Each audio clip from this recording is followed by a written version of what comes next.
over and not through. Miss Marple gave a brief moment of attention to all these people and returned to her knitting with a gentle smile upon her lips.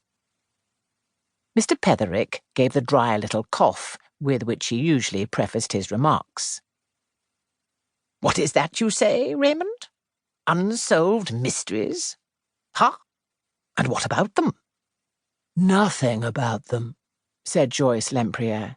"Raymond just likes the sound of the words, and of himself saying them." Raymond West threw her a glance of reproach, at which she threw back her head and laughed. "He's a humbug, isn't he, Miss Marple?" she demanded. "You know that, I'm sure." Miss Marple smiled gently at her, but made no reply. "Life itself is an unsolved mystery," said the clergyman gravely. Raymond sat up in his chair and flung away his cigarette with an impulsive gesture. "That's not what I mean. I was not talking philosophy," he said. "I was thinking of actual bare prosaic facts, things that have happened and that no one has ever explained." "I know just the sort of thing you mean, dear," said Miss Marple. "For instance, Mrs. Carruthers had a very strange experience yesterday morning. She bought 2 gills of picked shrimps at Elliott's. She called at 2 other shops, and when she got home she found she had not got the shrimps with her. She went back to the 2 shops she had visited, but these shrimps had completely disappeared. Now that seems to me very remarkable." "A very fishy story," said Sir Henry Clithering gravely. "There are, of course, all kinds of possible explanations," said Miss Marple, her cheeks growing slightly pinker with excitement. "For instance, somebody else—" "My dear aunt," said Raymond West with some amusement, "I didn't mean that sort of village incident. I was thinking of murders and disappearances, the kind of thing that Sir Henry could tell us about by the hour, if he liked." "But I never talk shop," said Sir Henry modestly. "No, I never talk shop." Sir Henry Clithering had been, until lately, Commissioner of Scotland Yard.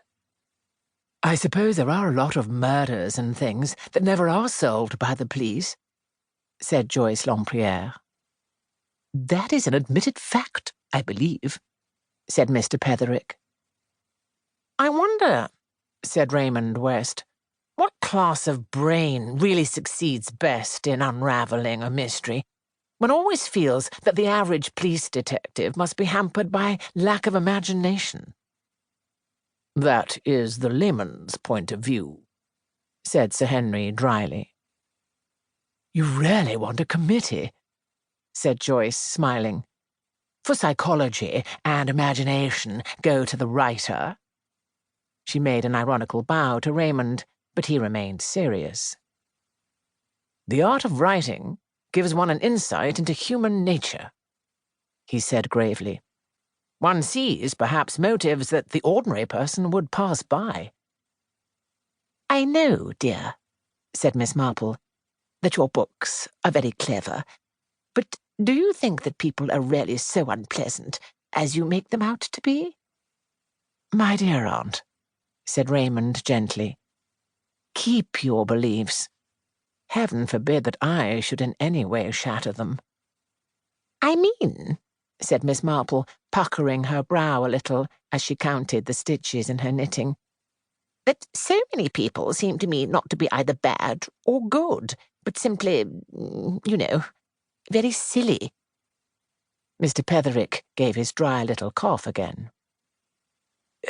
"Don't you think, Raymond," he said, "that you attach too much weight to imagination? Imagination is a very dangerous thing, as we lawyers know only too well. To be able to sift evidence impartially, to take the facts and look at them as facts, that seems to me the only logical method of arriving at the truth. I may add that in my experience it is the only one that succeeds." "Bah!" cried Joyce, flinging back her black head indignantly.